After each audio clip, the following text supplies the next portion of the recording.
LG कह रहे सरकार जेल से नहीं चलेगी। ये पॉलिटिकल षड्यंत्र है, जनता इसका जवाब देगी।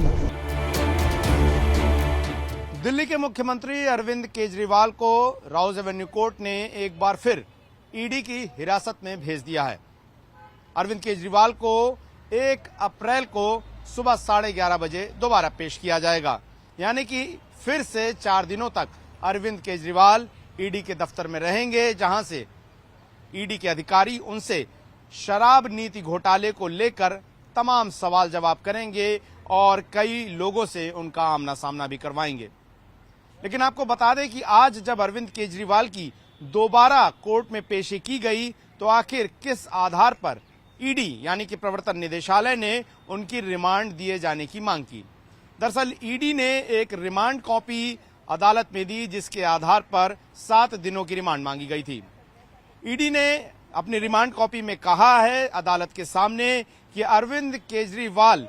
इस पूरे मामले में जो है वो किंगपिन है। इसके अलावा जो 100 करोड़ का भ्रष्टाचार हुआ यानी कि रिश्वत ली गई, वो उनके इशारे पे हुई और इस पूरे षड्यंत्र के वो हिस्सेदार हैं।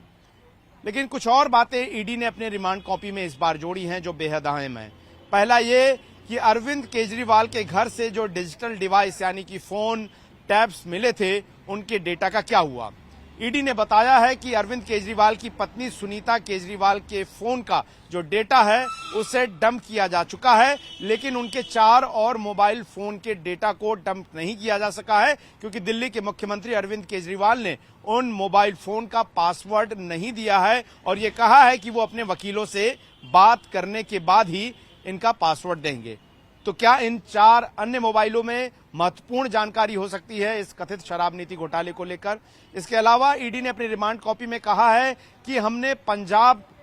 के तमाम उन एक्साइज ऑफिसर्स को भी बुलाया था जिन्होंने दिल्ली के शराब कारोबारियों को धमकाने की कोशिश की थी और कहा था कि आपकी जो फैक्ट्रियां हैं वो बंद कर दी जाएंगी, उन्हें भी हम पूछताछ के लिए बुलाएंगे, हो सकता है कि कन्फ्रंट भी कराया जाए। इसके अलावा गोवा के विधानसभा चुनाव में 4 जो कैंडिडेट खड़े हुए थे आम आदमी पार्टी की तरफ से विधानसभा चुनाव में, उनमें से 4 कैंडिडेट को बुलाया गया, उनके बयान रिकॉर्ड आए और उन्होंने ये कहा कि उनके पास गोवा चुनाव लड़ने के लिए पैसे नहीं थे और वो चुनाव के सारे खर्चे पैसे उन्हें दिल्ली दफ्तर से ही दिए गए। दरअसल ईडी इस बात को जोड़कर दिखाने की कोशिश कर रही है कि दिल्ली शराब नीति बनाने में जो मन मुताबिक फेरबदल साउथ ग्रुप के लिहाज से किए गए और उसके बदले में जो 100 करोड़ की घूस रिश्वत ली गई, वो उनमें से 45 करोड़ का इस्तेमाल, जिसका दावा ईडी कर रही है कि वो गोवा के चुनाव में इस्तेमाल हुआ है, वो आपस में सब जुड़े हुए हैं और इसका सीधा सीधा जो फायदा है वो आम आदमी पार्टी को बेनिफिशियरी के तौर पर हुआ है और ऐसे में अब आम आदमी पार्टी भी ईडी की जांच के घेरे में है। लेकिन आज एक और महत्वपूर्ण चीज हुई, वो ये कि दिल्ली के मुख्यमंत्री अरविंद केजरीवाल ने खुद ही अपनी दलीलें राउज एवेन्यू कोर्ट की जज कावेरी बावेजा के सामने रखी। हालांकि अमूमन जो आरोपी होते हैं वो ट्रायल के दौरान जो है अपनी बातें रखते हैं, लेकिन अरविंद केजरीवाल की को ये छूट मिली सीआरपीसी के सेक्शन 313 के तहत, जो ये कहता है कि मजिस्ट्रेट इस पूरी सुनवाई के किसी भी चरण में किसी भी आरोपी को या किसी को भी उसको बयान देने के लिए कह सकता है। और अरविंद केजरीवाल ने जो बयान दिया उसका मकसद ये था कि इस पूरे मामले में दरअसल उन्हें फंसाने की कोशिश हो रही है। दिल्ली के मुख्यमंत्री अरविंद केजरीवाल ने कहा कि ईडी की जांच का एक ही मकसद है, वो है अरविंद केजरीवाल को खत्म करना, आम आदमी पार्टी को खत्म करना और साथ ही साथ इस जांच के चलते एक ऐसा भ्रमजाल फैला देना जिसके पीछे प्रवर्तन निदेशालय यानी कि ईडी एक एक्सटॉर्शन रैकेट चलाए और लोगों से पैसा उगाही कर सके। और इस दलील को सपोर्ट करने के लिए अरविंद केजरीवाल ने कहा कि मेरे खिलाफ बहुत कम बयान दिए गए, चाहे वो राघव मंगुटा का बयान हो या बाकी लोगों का बयान, जब तक उन्होंने मेरे खिलाफ बयान नहीं दे दिया या मेरा नाम नहीं ले लिया तब तक उनके बयानों को अदालत के सामने नहीं रखा गया। यही नहीं, शरद चंद्र रेड्डी जिनके ऊपर आरोप लगा कि इस मामले में वो अप्रूवर बन गए यानी कि सरकारी गवाह बन गए, उन्होंने भारतीय जनता पार्टी को 50 करोड़ रुपए बतौर इलेक्टोरल बॉन्ड दिए। यानी कि अरविंद केजरीवाल ये कहना चाहते थे कि अरविंद केजरीवाल के खिलाफ गवाही दे लोग ईडी के सामने और वो तमाम लोग जो सरकारी गवाह बन जाएं वो कुछ न कुछ देकर इस पूरे मामले से बच जाएं। और इससे पहले भी जब पहली सुनवाई में अरविंद केजरीवाल की तरफ से डॉक्टर अभिषेक मनु सिंघवी पेश हुए तो उन्होंने कहा कि इन सभी सरकारी गवाहों की कोई विश्वसनीयता नहीं है, क्योंकि जब ये सरकारी गवाह बन जाते हैं तो अचानक से इनकी कमर में दर्द शुरू होता है और फिर इन्हें जमानत दे दी जाती है। तो कुल मिलाकर अरविंद केजरीवाल ने आरोप लगाया कि ये पूरी साजिश जो है वो अरविंद केजरीवाल और आम आदमी पार्टी को निशाने में लेने को है, बल्कि इस पूरे मामले में कोई घोटाला हुआ है नहीं। दरअसल सारा घोटाला ईडी के केस दर्ज करने के बाद शुरू हुआ है और शराब नीति में कोई घोटाला नहीं हुआ है। हालांकि प्रवर्तन निदेशालय ने अरविंद केजरीवाल की इन तमाम दलीलों का विरोध किया और कहा कि अगर आप गवाहों के ऊपर सवाल खड़े कर रहे हैं तो ये इस चरण पे अदालत की इस कार्रवाई का हिस्सा नहीं हो सकता। जब इस मामले में ट्रायल हो तब वहां पर गवाहों के बारे में जब क्रॉस क्वेश्चनिंग या एग्जामिन किया जाएगा उन्हें, तब उनके बारे में सवाल खड़े किए जा सकेंगे। हालांकि आज की जो सुनवाई वो इसलिए भी महत्वपूर्ण थी क्योंकि अरविंद केजरीवाल इससे पहले 6 दिन हिरासत में रह चुके हैं और आने वाले 4 दिन बहुत महत्वपूर्ण होंगे, क्योंकि उनकी एक मुख्य याचिका जो कि दिल्ली हाईकोर्ट में लगी है उस पर 3 अप्रैल को सुनवाई होनी है।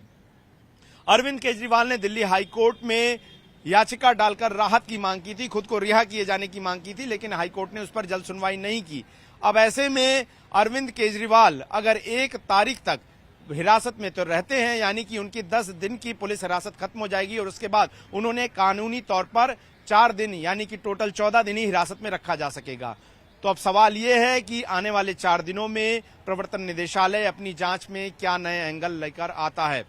लेकिन अरविंद केजरीवाल को जब आज पेश किया गया तो उनसे